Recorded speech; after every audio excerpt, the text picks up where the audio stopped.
बिस्मिल्लाहिर्रहमानिर्रहीम। Reaction of benzene में next reaction है सल्फोनेशन। सल्फोनेशन क्या है?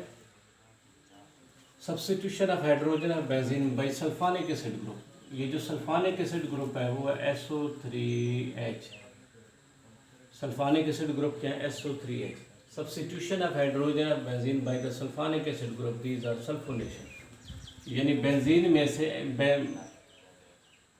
बेंजीन की सब्स्टिट्यूशन होती है तो वहाँ पर क्या ऐड होता है? SO3H ग्रुप ऐड होता है।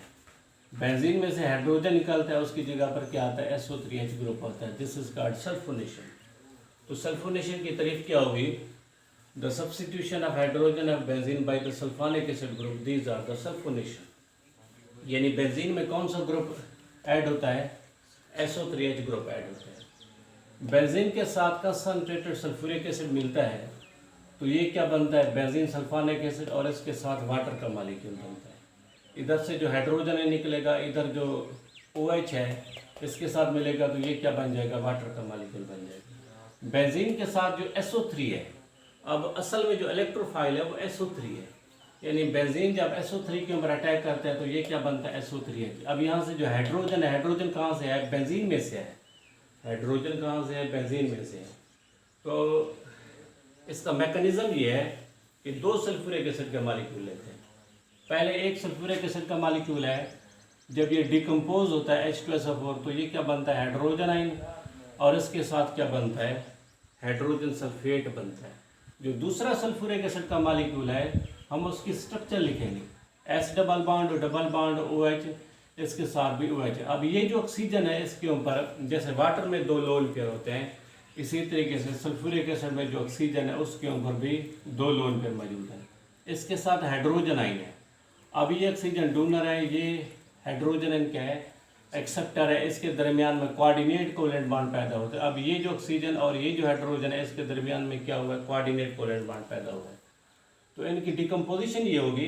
अब ये हाइड्रोजन और ऑक्सीजन के दरमियान में जो सिग्मा बॉन्ड है ये डबल बॉन्ड के तौर पर शिफ्ट होता है।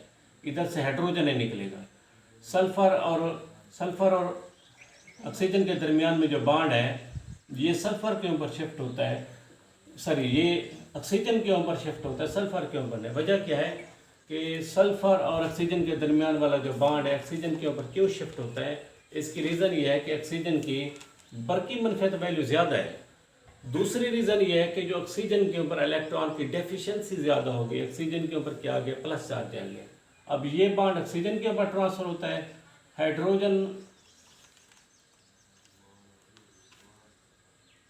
और ऑक्सीजन के दरमियान में जो सिग्मा बॉन्ड है ये सल्फर और ऑक्सीजन के दरमियान में शिफ्ट होता है। इधर से क्या निकलेगा? वाटर मॉलिक्यूल निकलेगा और साथ हाइड्रोजन है निकलेगा। वाटर मॉलिक्यूल और हाइड्रोजन है ये दोनों आपस में मिलते हैं तो क्या बनता है? हाइड्रोनियम है। और इसके साथ क्या बनता है? SO3 बनता है। SO3 को हम लिख सकते हैं sulphur double bond oxygen, sulphur double bond oxygen, sulphur double bond oxygen. तो ये क्या बन गए हैं? SO3 molecule. ये जो SO3 मॉलिक्यूल है दीज आर एक्चुअल इलेक्ट्रोफाइल। असल में इलेक्ट्रोफाइल यही है। तो बेंजीन मॉलिक्यूल का रिएक्शन किसके साथ होता है? SO3 के साथ होता है। बेंजीन में जो एक पाई है वो SO3H के ऊपर अटैक करती है। सल्फर और ऑक्सीजन के दरमियान में जो पाई बॉन्ड है वो किसके ऊपर ट्रांसफर होता है? ऑक्सीजन के ऊपर ट्रांसफर होता है। अब ये पाई सल्फर के ऊपर तो ट्रांसफर हो सकता है, ऑक्सीजन के ऊपर नहीं। वजह क्या है कि सल्फर के अंदर d ऑर्बिटल खाली है, तो सल्फर इलेक्ट्रॉन को अकोमोडेट कर सकता है, इलेक्ट्रॉन को एक्सेप्ट कर सकता है, ऑक्सीजन नहीं कर सकता। अब SO3 में जो सल्फर है वो क्या है? इलेक्ट्रोफाइल है, ऑक्सीजन इलेक्ट्रोफाइल नहीं है। तो ये पाई किसके ऊपर ट्रांसफर होगा? सल्फर के ऊपर ट्रांसफर होता है। तो ये क्या बनता है? SO3 बनता है। ये S डबल बॉन्ड हो। अब ये वाला जो पाई है वो ऑक्सीजन के ऊपर ट्रांसफर होता है तो ऑक्सीजन के ऊपर क्या आ गया है? माइनस चार्ज आ गया। अब ये वाला जो कार्बन था इसके साथ हाइड्रोजन पहले था तो इसके साथ क्या लिखा? हाइड्रोजन है। और ये जो साथ वाला कार्बन है इसके ऊपर क्या आ गया? प्लस चार्ज आ गया। तो ये प्लस चार्ज क्यों आ गया? कि कार्बन की वैलेंसी कम हो गई है। पहले ये वाला जो कार्बन था उसकी वैलेंसी कितनी थी? 4 थी। अब ये वाला जो कार्बन है उसकी वैलेंसी कितनी आ गई है? 3 आ गई है। इस वजह से इस कार्बन के ऊपर क्या आ गया है? प्लस आ गया। पहले जो पहला जो मालिक्यूल था सल्फ्यूरिक एसिड का मालिक्यूल, उससे बेस का मालिक्यूल निकला है हाइड्रोजन सल्फेट। ये बेस भी है, न्यूक्लियोफाइल भी है। अब ये बेस और न्यूक्लियोफाइल का काम क्या होता है? हाइड्रोजन आयन को कैप्चर करना, प्रोटॉन को कैप्चर करना। अब ये जो हाइड्रोजन सल्फेट है वो प्रोटॉन को लेगा, यानी हाइड्रोजन और कार्बन के दरमियान में जो सिग्मा बॉन्ड है वो डबल बॉन्ड के तौर पर शिफ्ट होता है, पाई के तौर पर शिफ्ट होता है। तो ये क्या बनता है?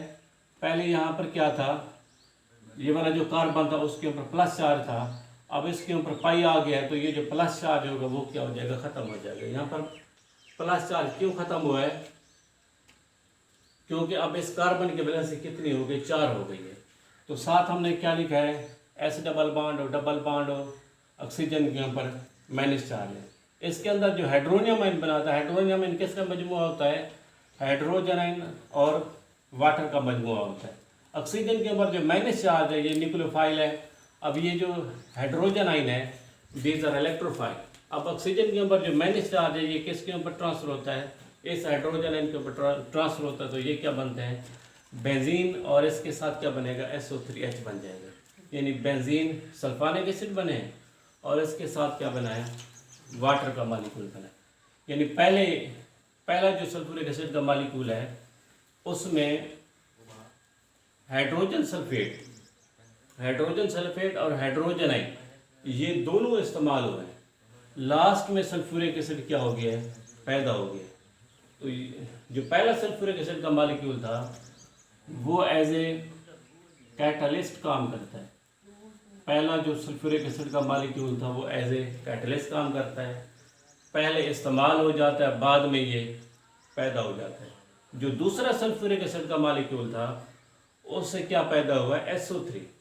अब सल्फोनिक एसिड मालिक्यूल में जो SO3 मालिक्यूल है, SO3 मालिक्यूल में एक्चुअल इलेक्ट्रोफाइल SO3 है। SO3 में जो सल्फर है ये सल्फर इलेक्ट्रॉन को ले सकता है, ऑक्सीजन नहीं, क्योंकि सल्फर के अंदर d ऑर्बिटल खाली पड़े हुए हैं, ऑक्सीजन के अंदर d ऑर्बिटल है ही नहीं।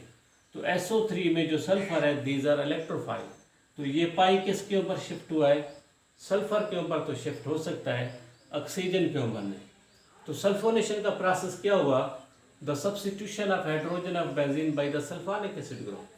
कि बेंजीन में से हाइड्रोजन निकले, उसकी जगह पर क्या आ जाए? SO3H ग्रुप आ जाए। तो ये प्रोसेस क्या होता है? सल्फोनेशन होता है। तो उसके नतीजे में जो कंपाउंड बनता है बेंजीन सल्फोनिक एसिड बनता है और साथ क्या बन जाता है? वाटर का मालिक्यूल पैदा होता है।